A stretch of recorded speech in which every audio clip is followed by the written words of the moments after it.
Swag.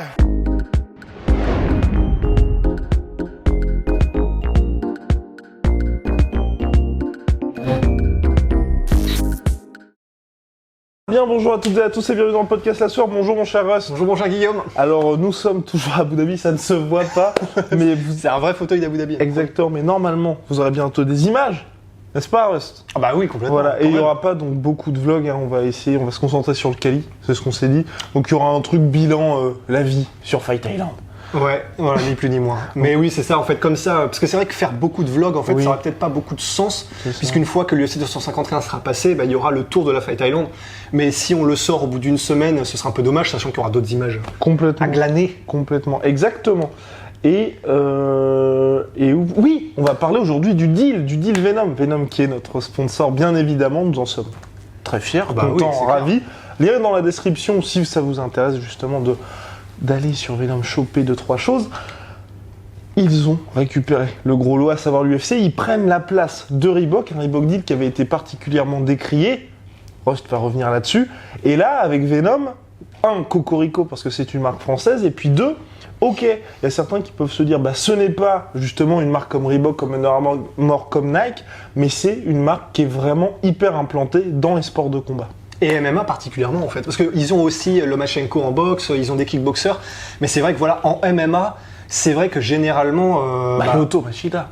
Lyoto Machida, ah non, ils s'en souviennent tous. Ils en avaient plein. Vanderlei, José Aldo. Ouais, oui, donc voilà, enfin, bon, déjà normalement... You name it, enfin you name them. Beaucoup de Brésiliens, c'est vrai, c'est marrant. Complètement. Mais oui, en fait, pour revenir à ce que tu disais par rapport au Reebok Deal, en fait, le Reebok Deal, quand il a commencé... donc en 2015. Voilà, en 2015. En fait, il y a eu beaucoup d'approximations et de tous les côtés, en fait. D'abord, il y a eu parce que du coup, c'est Reebok aussi qui paye les combattants à selon un certain grade, une certaine... c'est quadrillé, en fait. Il y a une grille de salaire selon l'ancienneté pour l'UFC, Strikeforce, l'ère Zuffa, etc. Et si les mecs sont main event ou non. Par exemple, Dustin Poirier avait récupéré $20 000 lors de son dernier combat dans le cadre du Reebok Deal, parce que c'est, comme l'a dit, se reverser aux combattants, et Dan Hooker, qui était lui aussi main event, mais qui n'avait pas le même pédigré que notre cher Dustin Poirier, était lui à 10 000. Voilà. Et en fait, alors, au début, avant qu'il y ait eu cette grille de salaire, le Reebok, je ne me souviens plus comment est-ce qu'ils avaient fait les choses, mais ils avaient une autre manière de rémunérer les combattants, et après qu'il y a eu un énorme shitstorm, et non, parfait, oui. Et après qu'il y a eu un énorme shitstorm, en fait, du coup, ils sont revenus à cette grille de salaire qu'on a actuellement. Ouais. Mais donc voilà, il y a eu un petit peu, au début, c'était un peu, comment dire, c'était pas sûr, quoi. C'est-à-dire qu'ils ont fait des choses, mais ils n'étaient pas sûrs un peu de comment ça allait être accepté. Ça ne l'a pas été, donc ils ont encore changé. Vraiment, voilà, ils étaient comme un bébé qui fait ses premiers pas, et c'était vraiment le cas. Parce que c'est vrai que Reebok, le fort de leur marque, c'est pas le MMA, c'est pas nécessairement les sports de combat.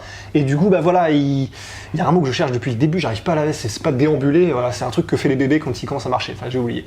Et en gros, il y a eu aussi des problèmes avec le outfit, du coup, donc la gamme vestimentaire. Complètement. Déjà au début, en fait, déjà ça a été beaucoup décrié par rapport au design. Les gens étaient vraiment pas super chauds, ils trouvaient ça beaucoup trop simpliste, ils trouvaient que ça faisait... c'était moche, hein, c'était moche, on va pas se mentir. Les uniformes étaient vraiment moches, et ça a été de mieux en mieux, et aujourd'hui... Surtout quand ils ont fait, justement, c'était en 2018, je crois, où ils ont fait vraiment la toute nouvelle gamme qu'il y a maintenant, qui est beaucoup plus belle. Elle est beaucoup plus belle, honnêtement, et ben là, par exemple, en plus, c'est stylé, mais Reebok sont revenus à leur vieux logo, ils font des trucs un peu... Et là, les t-shirts, les outfits de Fight Island, par exemple, sont très cool, Donc voilà, ça a été de mieux en mieux au fur et à mesure des ans, parce qu'ils ont commencé à voir un peu dans quoi ils mettaient les pieds, Mais effectivement, je pense, c'est vrai que ce ne sera jamais aussi bien, et on dit pas ça parce que c'est notre sponsor, on essaie d'être assez objectif, qu'une marque qui fait du MMA depuis le début, en fait, tout simplement.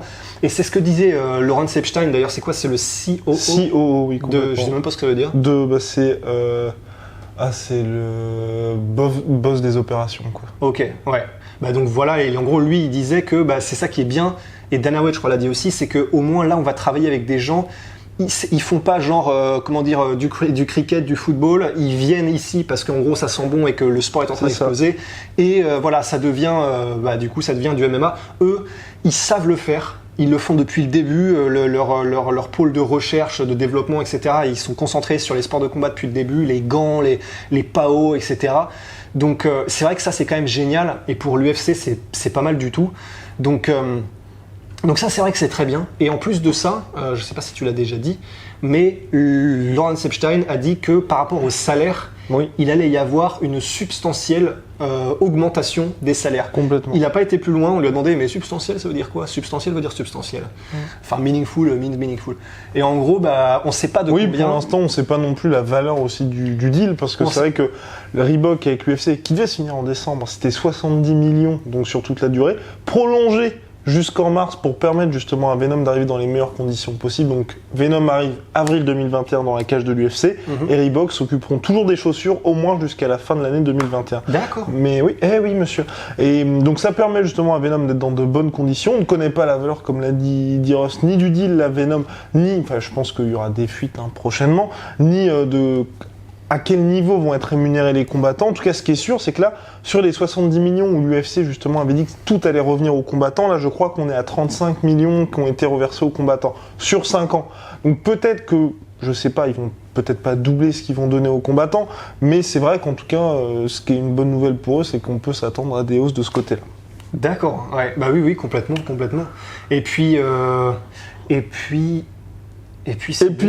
moi pour Venom, ce que je voulais dire, c'est que justement là, ce qui va être intéressant, c'est à l'inverse de Reebok qui était beaucoup plus orienté sur le lifestyle, même s'il y avait ce côté performance bien entendu, le challenge pour eux c'était d'être justement crédible dans la cage. Là avec Venom, ce qui est bien, c'est que tous les athlètes du roster, ils ont au moins une fois dans leur vie utilisé quelque chose de Venom. Donc il y a déjà ce tampon, on va dire, validé finalement par le game qui est hyper important quand même, parce que c'est vrai qu'une marque, et c'était le gros challenge de Reebok, ils n'ont pas réussi, mais on peut quand même leur dire bravo d'avoir essayé, c'est que vous allez dans un sport, ok vous avez mis l'argent, vous allez dans un sport où vous n'avez absolument aucune expertise, vous êtes reconnu de personne, et vous tentez quand même ce pari de vous dire, en 5 ans, on veut devenir la référence dans les sports de combat. Ils ont échoué, mais quand même, ça a été un sacré pari de leur part. Venom, ils arrivent avec leur casquette de numéro 1 mondial dans cette discipline, mais là où ils vont avoir un challenge, et je pense que c'est moindre, entre guillemets, que ce qu'avait Reebok, et ça va être intéressant pour nous, fans, comme pour les combattants, c'est de se dire, Venom va essayer d'aller... Ils le font déjà un petit peu,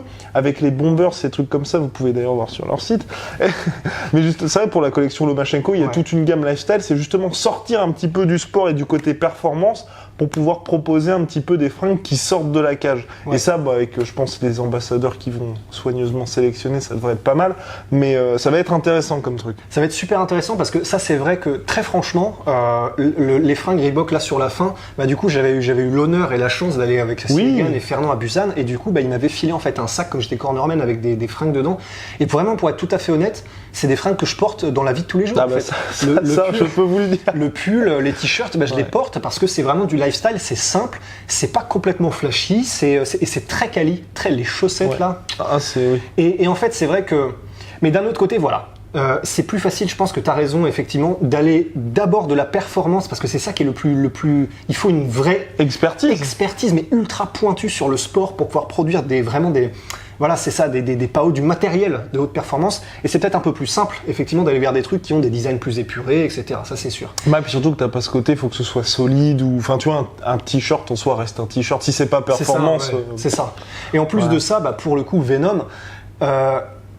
pour en avoir essayé pas mal de trucs, c'est clairement quali, en fait. Les protèges tibia, si vous faites du kick ou de la taille, les gants, etc.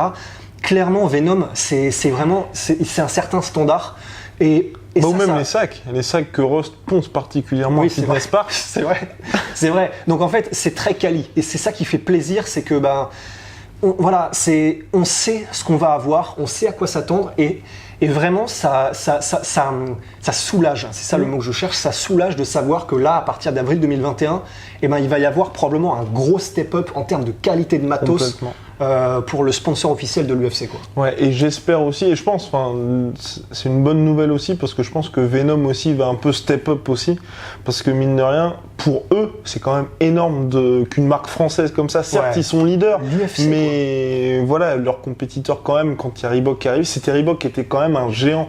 Donc il y a déjà eu Reebok, ils ont réussi justement à être toujours actifs malgré la présence de Reebok, à signer des Lomachenko, à se diversifier un petit peu, et là maintenant ils signent avec l'UFC, et donc c'est ce que Dana White a dit, ils vont travailler à faire les meilleures tenues justement au niveau performance et tout, mais ce qui est intéressant c'est que je pense qu'à mon avis Venom a été challengé par l'UFC et tout le monde va un petit peu se tirer vers le haut, je pense, de ce côté-là, parce que l'UFC va se servir du partenariat avec Reebok et ce qu'il y avait à modifier pour justement corriger tout ça, et je pense que Venom, ils ont aussi à cœur de se dire, bon bah ok, avec le partenariat UFC, on va sortir des nouvelles choses en termes de performance, et c'est ce que Dana White a d'ailleurs teasé aussi. Ouais, et c'est vrai que ça va être intéressant parce que clairement, c'est pas facile pour Venom. Alors en fait, certes c'est l'UFC, mais c'est vrai que se dire, putain, vu tout ce qu'a pris comme chaleur le Reebok quand ils se sont mis avec l'UFC, etc. Bon, on l'a dit, c'est aussi parce que Reebok a un peu merdé, mais c'est pas évident de se dire, on passe après cette marque-là qui s'est fait crucifier sur place publique.